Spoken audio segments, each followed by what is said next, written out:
Welcome to the Maythorn Monthly for September. I'm at the Llangollen Steam Railway and we'll be having a look around a number of places in North Wales in this month's video.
So welcome to Llangollen. This is the Llangollen Steel.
We're advertising this as another bedroom, come media room, come garden room, whatever you want to make of it. I've been using it as a home cinema, I've been using it as my editing room, my record library, my tape library, and for quite a period of the time we've spent in this house, there's been a bed here, and my brother has stayed here and used it as a base to work from when he had a job around this area. So this room has done just about everything for me. Still does, and it's probably the last room I'll move out of, and I just thought you'd like to see it. There's so much wall space.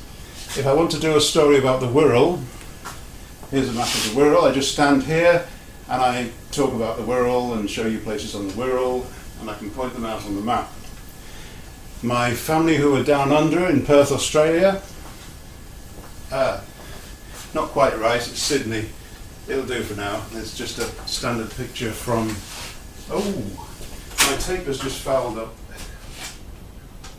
Okay, I'll go and sort that out and leave you with a few pictures that I took in Spain. Castellón is quite a good place to come into because the train station and bus station are on the same site, so you walk out of the train station and get on a bus that will take you to Marinador. There are about 3 of those a day even in the winter.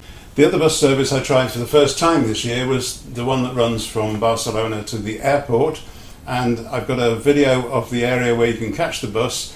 I ended up being quite surprised at this place because here in England we treat pigeons as more or less vermin.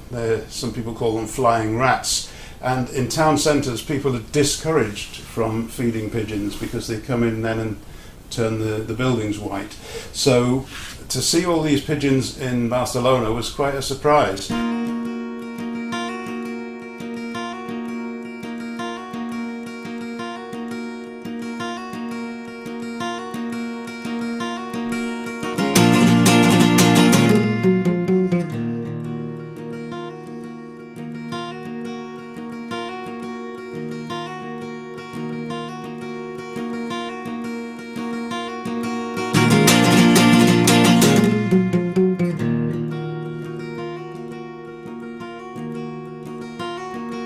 Soy un hombre del pueblo, harto de trabajar.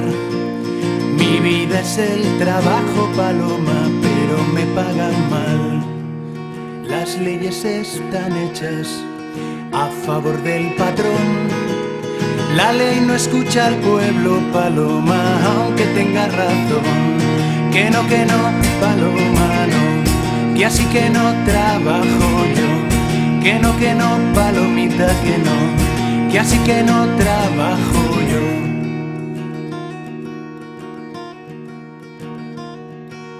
El deber del trabajo, dicen que tengo yo. De mis deberes hablan, paloma, de mis derechos no. Pero nos uniremos contra la explotación. La fuerza de la gente, paloma, siempre estará en la unión. Que no, paloma, no, que así que no trabajo yo. Que no, palomita, que así que no trabajo yo.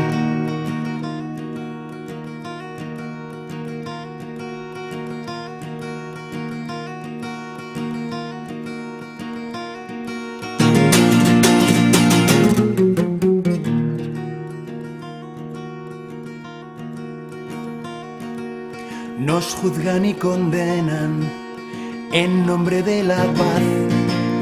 Cada vez que pedimos, paloma, justicia y libertad. Pero la paz tú eres y con ellos no estás. Que vuelas con nosotros, paloma, paloma de la paz. Vuela, paloma, y di que no, que así que no trabajo yo. Que no, palomita, que así que no trabajo yo. Buena paloma y di que así que no trabajo yo. Que no, palomita, que así que no trabajo yo.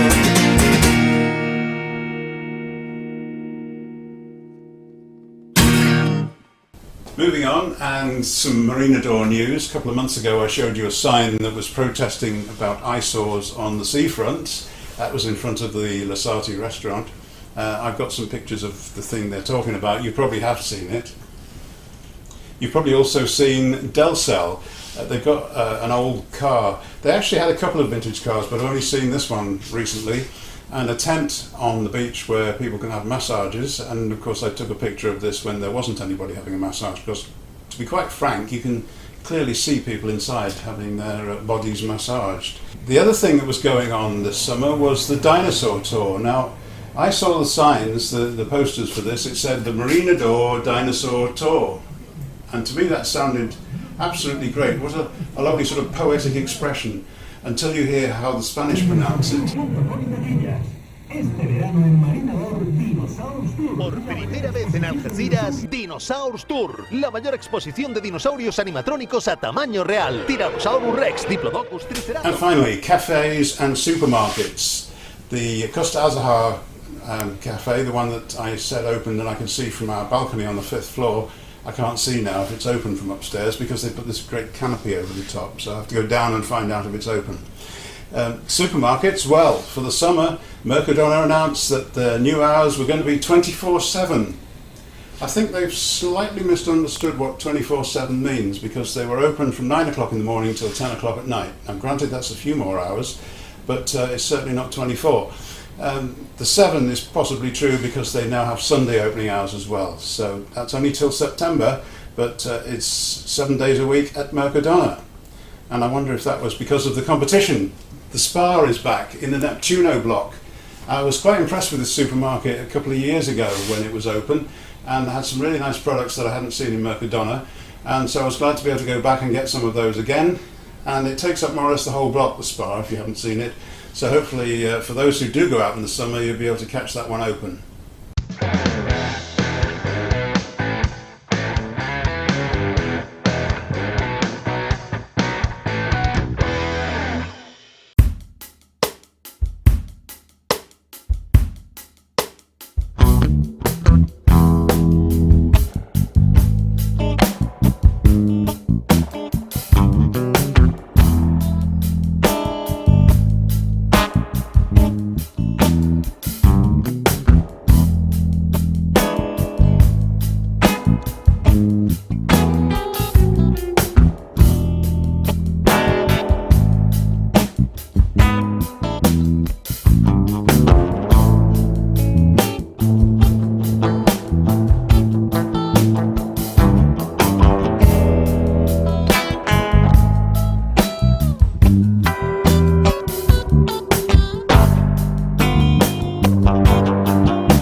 Right, I need to get this tape recorder running again. I found out that a cable got jammed in it, so I've moved the cable, and we're now going to do the radio rewind spot. All it needs is for me to press the play button. Yeah!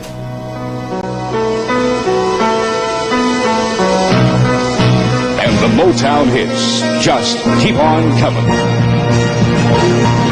And Diana Ross and Ain't No Mountain High Enough brings to an end our 10-week feature, The Motown Story. And I hope you enjoyed the last part. It's 19 minutes to 10 o'clock, and time to play somebody's soul top 10. Baby, I want you. Baby, I want you. And loads of people have sent in a top 10. Wonder who we picked out? You're saying, I can tell you right now. It's Brian McShone, or McShane, I can't quite read his name there, and he lives at 33 Lone Street in Fairfield, Liverpool 7. And we're going to play his soul top 10 today, starting at number 10. Okay, Brian, thanks for sending in. This is Soul Makossa from Afrique.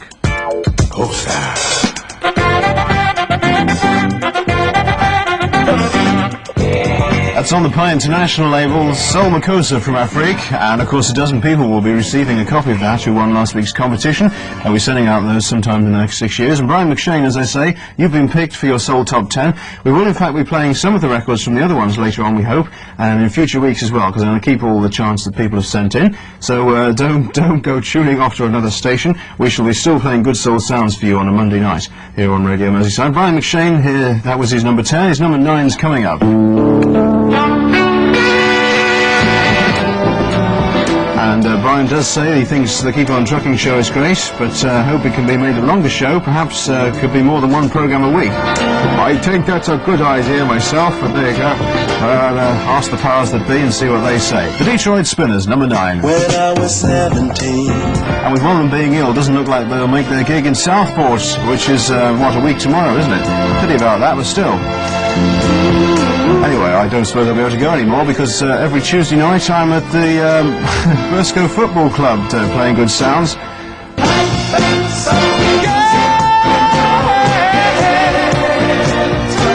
And a special message for all Keep On Trucking listeners over the water on the continent, in Wirral, or is it on Wirral?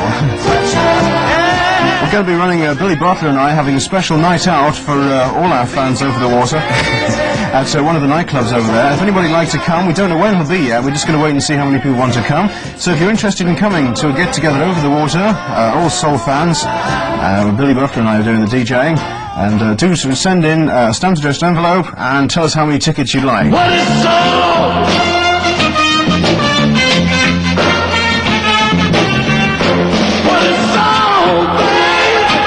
Soul is what we got for you on the show tonight, and the top 10 soul singles from Brian McShane of Fairfield, Liverpool 7, and this is his number 8.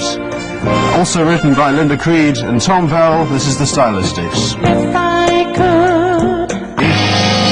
I'm so happy to be here today. Sure am, I really am, you know. Hey, later in the programme, if you stay tuned to the end, we've got a competition for you where you can win 3 copies of the new Pointer Sisters album, so stay tuned, folks. And if you just happen to have tuned us in, we're on 202 metres in the medium wave and on VHF on 95.8 in mono. And hope you're enjoying our programmes. If you don't like soul, you can have some heavy music, some rock and progressive and things like that. It's not much difference, really. And it's at 10:30 with Colin Grist through till midnight. Detroit, Michigan. Motortown. Motown. This is the Motown sound.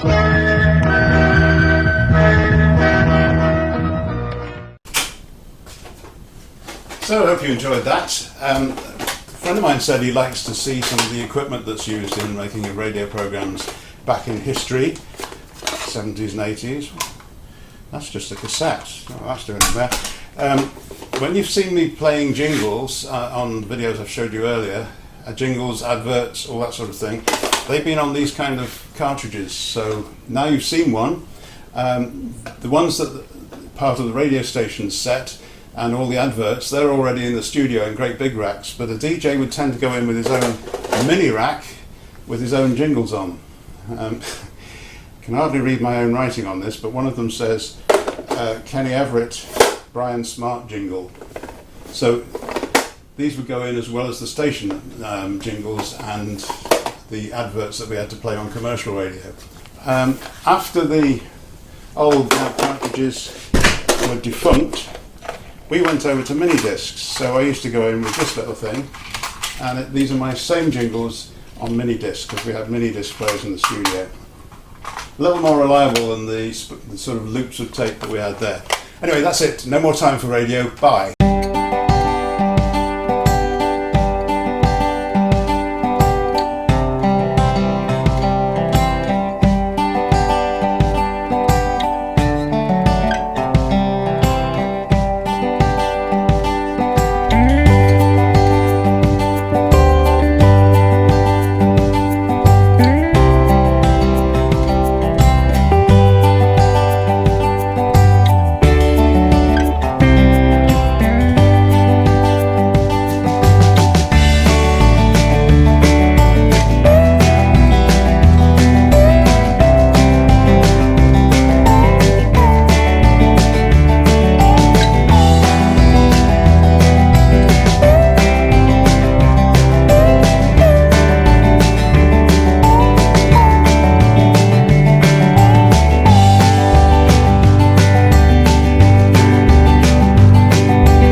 Okay, I'm being greedy now. I've got 2 cameras running, and one high, one low, and I can choose which one, and that happens quite a lot, as I'll show you in a minute. I'd also like to answer a question that a couple of people have asked about if Colin and I, who go out filming with all these models, do our wives know all about it? Well, first of all, Colin, and he has a studio in Chester called Pathway Studios. Here's the yard where this is. On the left is his house. He lives there with his wife. And just further up the yard is the studio, which is on the first floor with the dressing room downstairs. So they're adjoining. His wife gets to know quite a few of the models and photographers, and occasionally models come from other parts of the country and even from other parts of the world, and they stay overnight. So yes, Colin and his wife are totally familiar with all the work that goes on with the models. My own wife, yes, I was seen a couple of months ago talking to model Misuzu on the beach at by the Torre del Rey, wasn't it? What has happened? Sorry, it comes out very easily. Oh, watch yourself.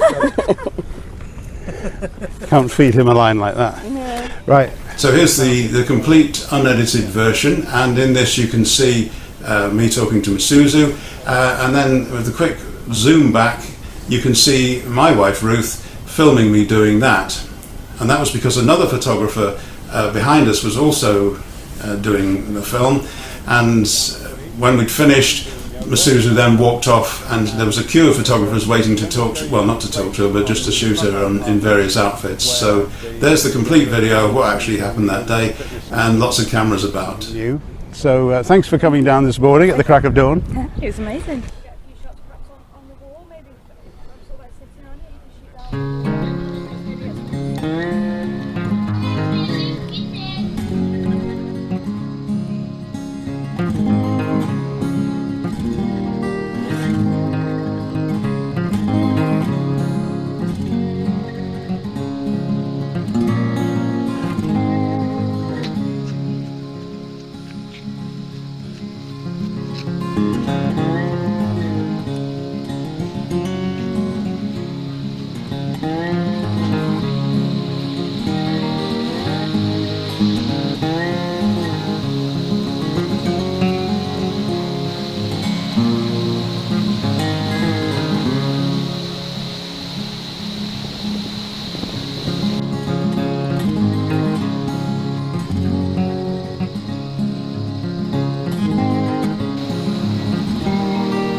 Well, thanks to Colin for some bits of video from Bulgaria.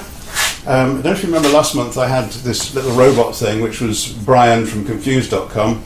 I brought another Brian today. This is carved in wood, and for those of you who remember from the 70s, I think it was, Magic Roundabout. Brian in the Magic Roundabout was a snail. So I've had this for quite a long time now. Hi Brian. Okay. Back to Marina Door, and you know that I said that I mainly went out at night, so let's show you more of that. The beach bars, which are very much closed in the winter, and they don't look as though they ever open, but in the summer they're full of life. There's lots of extra chairs turn out, and there's even musicians playing in some of the bars, so let's have a look around there, and then move on to the street entertainers, and finally another visit to Parque Aventura. Last time I showed you it when it was light, but here's a look at it in this video when it's gone dark.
Okay, we're back to that feature about making your own videos, and as much as I try to persuade you to get a camera, you're going to want to do it with a mobile phone, so I'm going to see if I can be of any help this time. First of all, some basics. I went over these in the Maythorn Monthly last July, and I said this. I have two eyes, they're there and there. They are not there and there. So when you're filming on a phone, why do you film like that? You need to film like that. Laptop, computer, all those devices, widescreen, telly. You need to be able to turn your telly around to get the best out of it. Don't make people do that. Three granddaughters that you've seen regularly in the Maythorn Monthly left to go and live in Australia a few months ago, but earlier in the year I went along to a dance class that two of them went to. If you look at this image here, there's lots of ceiling, lots of floor, and very little of the dancers. All you have to do is turn the camera round, the phone round, and then the phone will adjust itself into the landscape mode, and you'll be able to get the full picture of the girls dancing without just staring at the floor and the ceiling. The other issue with video is stability, so how you hold this is important. A video is made up of 25 frames per second in the UK of images, so we can stop each frame and see how much it moves between frames. So 25 of those every second. If you're taking a still photo, there's very little chance of it blurring, but if you're keeping it running and taking 25 separate photos every second, then there's a good chance that movement will cause blurring and other problems.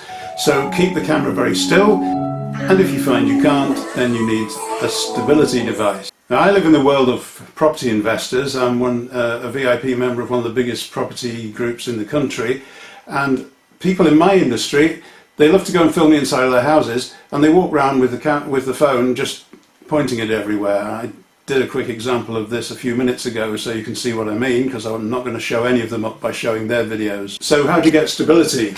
Well, here's a simple device. I got this free with a £20 item I ordered from a company, and it's meant for those who want to do video link-ups and things with a smartphone. It opens out like that.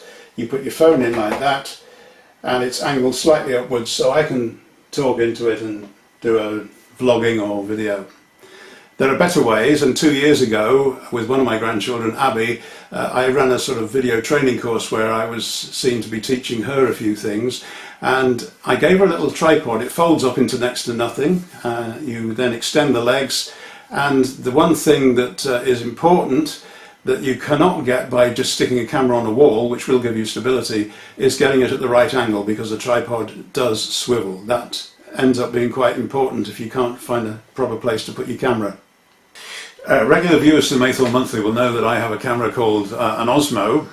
Just turn this towards you. This allows you to swivel, pivot, whatever word you'd like to use, the camera head from a little button on the back, so I can go up and down, round and round, and point the camera exactly where I need it to be. I don't consider this to be particularly expensive for what it does. It's a £500 camera, but it's a very good 4K video camera with a gimbal and a stick and a control system. It's all in one. It's, as I say, about 500 quid. People are paying over £1,000 for the latest mobile phones, whether they know it or not, because they're getting them on contract. That's the retail price of your average modern Samsung or iPhone. So £500 for a camera is not a great deal, but if you insist on sticking to your mobile phone for your videos, then you can now get an Osmo device that you can stick your mobile phone on. And the thing is, it's far superior to this. Have a quick look at some of the things from their promotional video to just show how flexible this device is.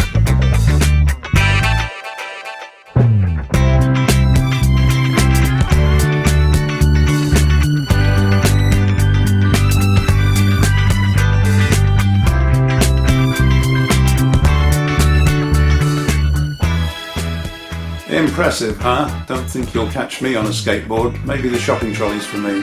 This map is of Western Australia, the part where my grandchildren and stepdaughter and everyone have gone to, and so far they haven't got themselves a stable home. They're living in a holiday home. They've only been there a few months, but I'm sure that will come, and we maybe get some video back from Abby soon after that.